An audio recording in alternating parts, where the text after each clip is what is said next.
My name is Elaine. It was 9:12 a.m. And the courtroom was deathly silent. The judge looked up from the sealed report and uttered my name, Senior Analyst Elaine Harris. The smirk on my stepbrother, Ryan's face vanished in an instant. My mother, Linda's hand froze mid-air. The same people who always thought I was too over the top were now speechless. They considered this just another family squabble, but they were dead wrong. It was a federal case with solid evidence they couldn't weasel out of.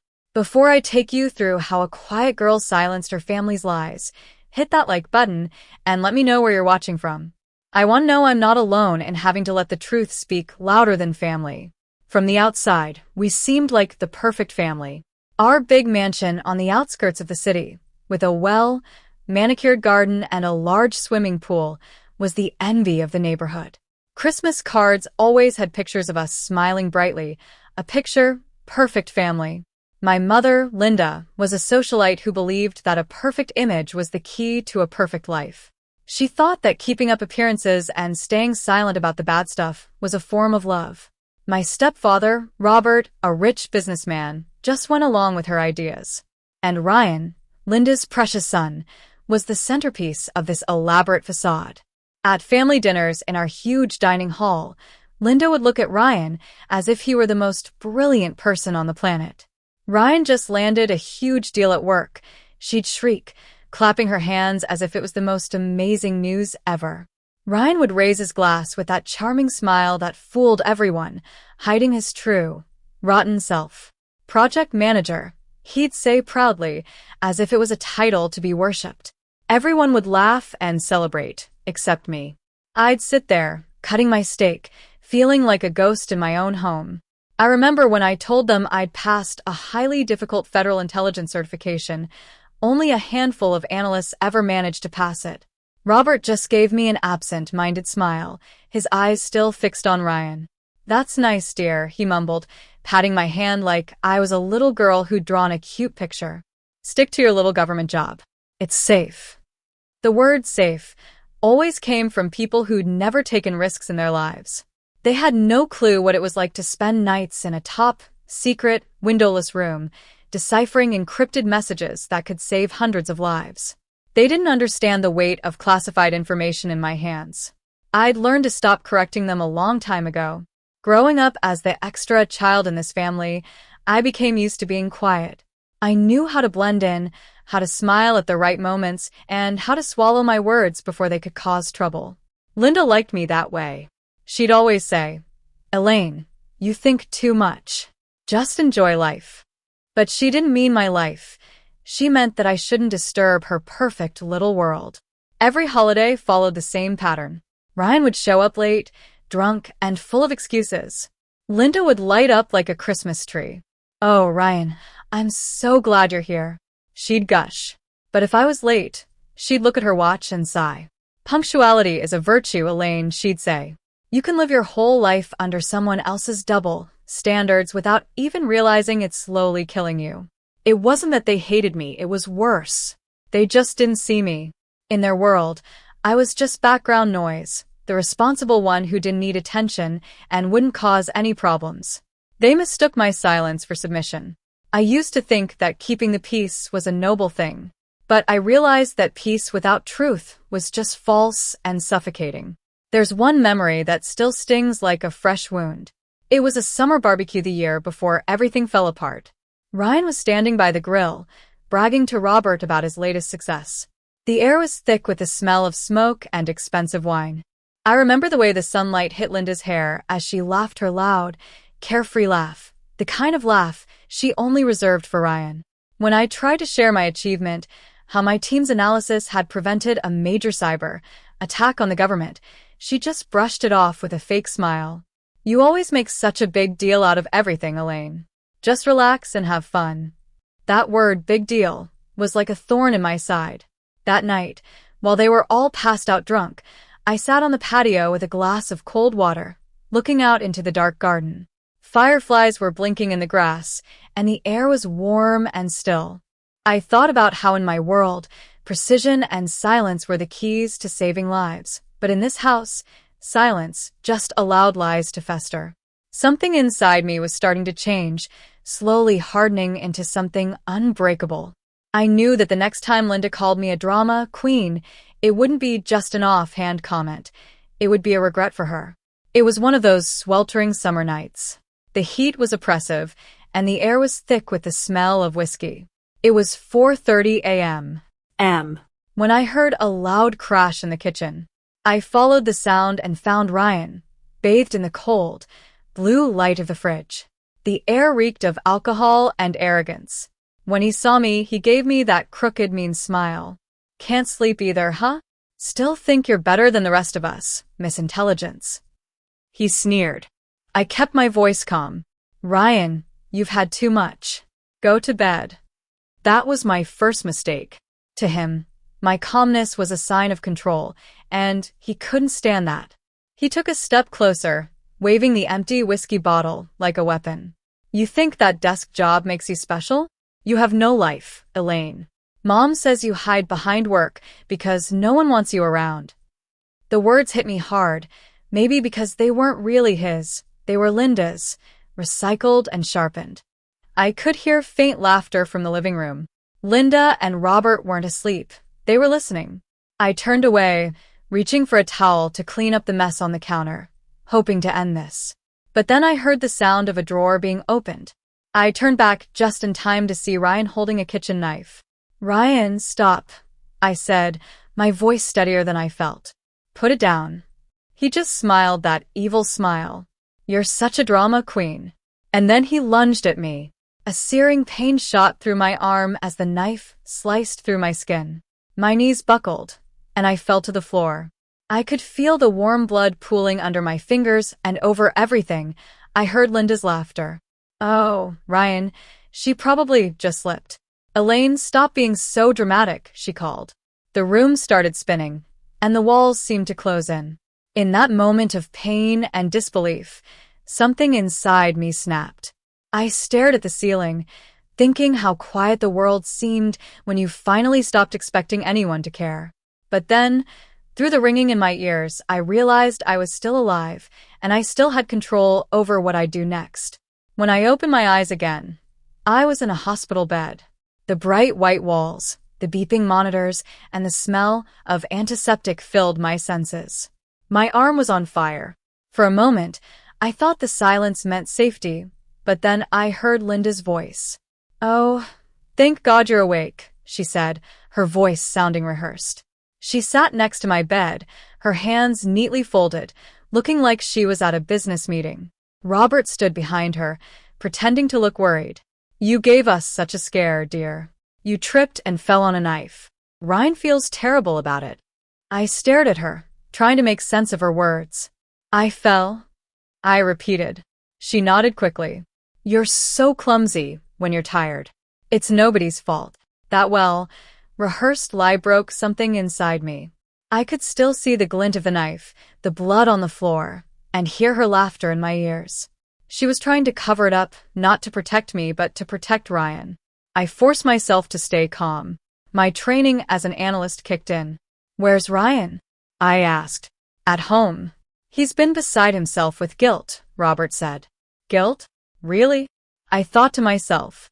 The same man who'd just attacked me was now supposed to be full of guilt. "I'll be fine," I said softly, trying to keep my voice from shaking. "Can you give me some time alone?" Linda smiled, relieved that I was going along with her story. "Sure, dear. We'll bring you some clothes later." As soon as the door closed behind them, I let out a long, slow breath. My hand was shaking as I reached for my phone on the bedside table. The hospital lights reflected off the black screen, showing a pale, determined face that I hardly recognized. I unlocked the phone and called the secure line, the one my family didn't even know existed. When the operator answered, I said clearly, "This is analyst Elaine Harris. I'm reporting an assault on a federal employee and activating a duress protocol." There was a pause on the other end. "Confirmed, analyst Harris. Duress code received at 0400 hours. Incident file initiated." I didn't feel relieved. I felt focused. I knew it was time to let the truth out. Within hours, a legal expert from my agency, Sarah Thompson, arrived. She was all business, in a sharp suit and with a no-nonsense look in her eyes. "You did the right thing," she said, opening her briefcase. "Your distress signal triggered an automatic check. Paramedics found you with a serious knife wound. Everything's documented. We'll let the evidence speak." I nodded, my voice calm. "They think this is just a family problem," I said.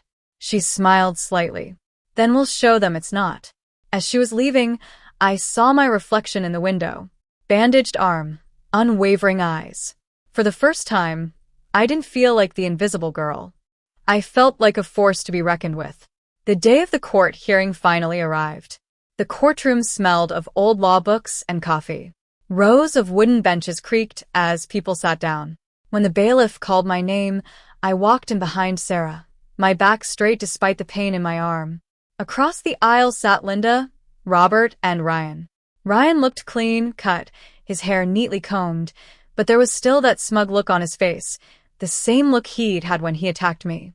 Linda glanced at me, her eyes a mix of pity and annoyance. To her, this was just an embarrassing misunderstanding that she'd managed to convince herself was true. Sarah leaned over to me and whispered, "Let him talk first. He'll dig his own grave." Ryan's lawyer, a flashy man with shiny shoes and a fake smile, stood up dramatically.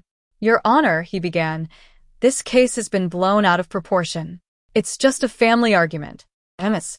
Harris has a history of overreacting and making up stories. Even her own mother will testify that she's a drama queen." I felt my heart sink for a moment. There it was again, that word. The lawyer went on, flipping through his notes. "My client regrets the misunderstanding that led to Ms. Harris's minor injury, but the evidence clearly shows there was no intent to harm. It was an accident." When he finished, he looked at my family, expecting praise. Linda nodded approvingly, and Robert let out a sigh of relief. Ryan just sat back, looking cocky. Sarah didn't move at first, then she stood up slowly. "Your Honor," she said, "the petitioner would like to present the Diplomatic Security Service Report Number 23A, along with 911 call records and sworn federal statements." Ryan's lawyer scoffed. "Your Honor, this is a domestic issue, not a federal matter." The judge, an elderly man with a serious look on his face, raised an eyebrow. "That's a bold claim. Let's see what you've got." Sarah handed him the sealed folder. The judge carefully examined the seal before opening it. As he read through the pages, his expression changed. First, there was curiosity, then disbelief, and finally, anger. "This report," he said slowly, "documents the activation of a Level 4 duress protocol under the federal security system. It states that Senior Analyst Elaine Harris sent a distress signal at 0400 hours. The system recorded her location and immediately sent a team. Paramedics found Ms. Harris unconscious on the kitchen floor with a knife wound. Her blood was on the weapon and her clothes. Toxicology reports show Mr. Ryan Harris had a high blood alcohol level." The courtroom was filled with whispers. The judge looked at Ryan. "Do you want to change your statement, Mr. Harris?" Ryan's face turned pale. He opened and closed his mouth like a fish out of water. Linda stood up halfway. "Your Honor, this is all a misunderstanding. Elaine is just too sensitive." The judge cut her off with a wave of his hand. "Sit down, Mrs. Harris." The silence in the courtroom was deafening. Sarah spoke up softly. "Your Honor, we're not asking for compensation. We just want the truth to be recognized and a permanent restraining order for Ms. Harris's safety." The judge nodded slowly. He read the last page of the report and then looked at me. "Ms. Harris, it seems your work has saved many lives in the past. Today, your bravery has saved your own." He then turned to Ryan. "Based on the evidence before this court, I'm granting a permanent restraining order and referring this case to the district attorney for felony assault charges. Bailiff, please escort Mr. Harris out." Ryan's face went completely blank.